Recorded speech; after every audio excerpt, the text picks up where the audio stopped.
pas les mots exacts Ouais. pour dire merci Ouais. à mon grand frère.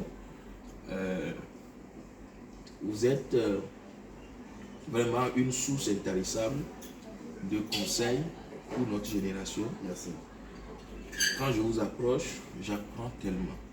Merci. J'apprends tellement et j'ai la lumière pour pouvoir marcher, pour continuer les réflexions politiques parce que, comme j'ai toujours eu l'habitude de le dire, l'histoire vous a permis de côtoyer les grands hommes d'État de l'Afrique. Vous avez une expérience inouïe, des contacts, des palais. Je suis ravi chaque fois quand soit vous me parlez de Sassou, vous me parlez de Lassana Conté, de même Eyadema, président togolais, Fonia Singbe, qui est un grand ami à vous. Merci. Président Ouattara et tout le reste. Je crois que oui, nous avons besoin de telles postures pour pouvoir penser l'avenir. Ouais. Et pour moi aujourd'hui, ce qui me plaît encore, c'est le message qu'on porte ensemble. Les mots-clés qui se retrouvent dans nos messages, la paix, le vivre ensemble, la fraternité, mais beaucoup plus également l'émergence des États africains.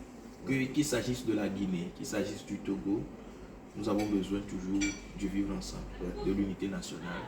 Et je suis toujours heureux de partager ces idéaux forts et précieux avec vous. Merci encore de m'avoir reçu dans votre résidence privée. Quand j'ai fait encore un tour à Abidjan, chaque fois que je viens à Abidjan, je ne manque pas d'être reçu par vous. Et c'est toujours avec beaucoup de plaisir. La dernière fois, on était au glacier. Comme on a dit, on était sur les traces de l'histoire. Voilà. Donc aujourd'hui encore, c'est seulement merci. C'est un plaisir. Frère Nagnon, comme je l'ai dit, moi je suis très content de le recevoir parce que mon jeune frère Emmanuel Nagnon, j'ai toujours dit que c'était un jeune qui est porteur de beaucoup d'espoir. Et il n'a pas attendu assez d'années pour être au devant des choses. Par son jeune âge, et il s'est formé, parce qu'il est docteur, il s'est vraiment formé dans tous les domaines, que ce soit dans le domaine social, dans le domaine culturel, dans le domaine de l'emplacement des choses, dans le domaine politique, etc. Il s'est beaucoup formé et il a compris beaucoup de choses. Et j'ai dit ici que c'est une mine. C'est une mine qui est véritablement inépuisable. Parce qu'avec lui, on apprend toujours quelque chose et quelque chose d'utile. Vraiment, merci, jeune frère. Tu es venu chez moi et ça me fait plaisir de te voir, de te recevoir. Et c'est un honneur de te retrouver. Merci. Pour moi, c'est un honneur. Et je peux même dire que c'est un espoir pour quelqu'un. C'est comme si je venais de crocher quelque chose à lui.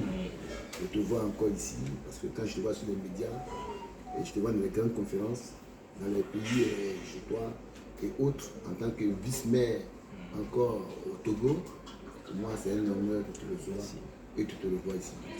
En tant que jeune frère, comme je l'ai dit, je viendrai bientôt à Lomé, je viendrai pour rendre visite à mon frère et à mon ami le président Fort, et on aura le temps encore de partager comme on le fait habituellement. Vraiment.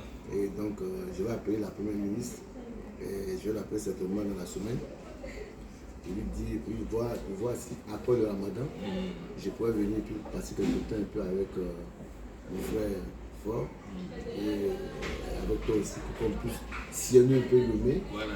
et puis un peu quelques régions, et puis voir un peu l'aspect de la ville et la souffrance de nos peuples, et puis les partager avec eux. Donc vraiment, je te remercie. Merci. D'être venu à Abidjan, et je pense qu'on aura le temps de continuer encore au bureau, de discuter, de voir les perspectives que nous pourrons mettre en Afrique pour la jeunesse africaine. Parce que j'ai toujours dit, j'ai dit que le thème que j'ai, c'est une jeunesse qui est unie face aux défis de l'avenir. Donc nous ne devons pas suivre la division qui a eu lieu. Au jour d'aujourd'hui, nous sommes dans un monde d'intégration.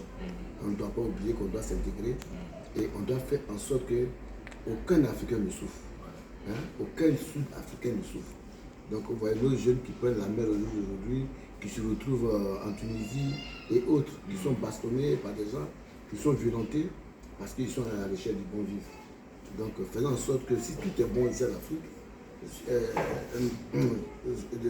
sud-sahélienne, Je pense qu'en ce moment-là, il y aura moins de problèmes, il y aura moins de personnes qui vont migrer par là ailleurs. Et voilà ce que nous allons faire. Il faut qu'on donne l'espoir à ces jeunes-là de rester.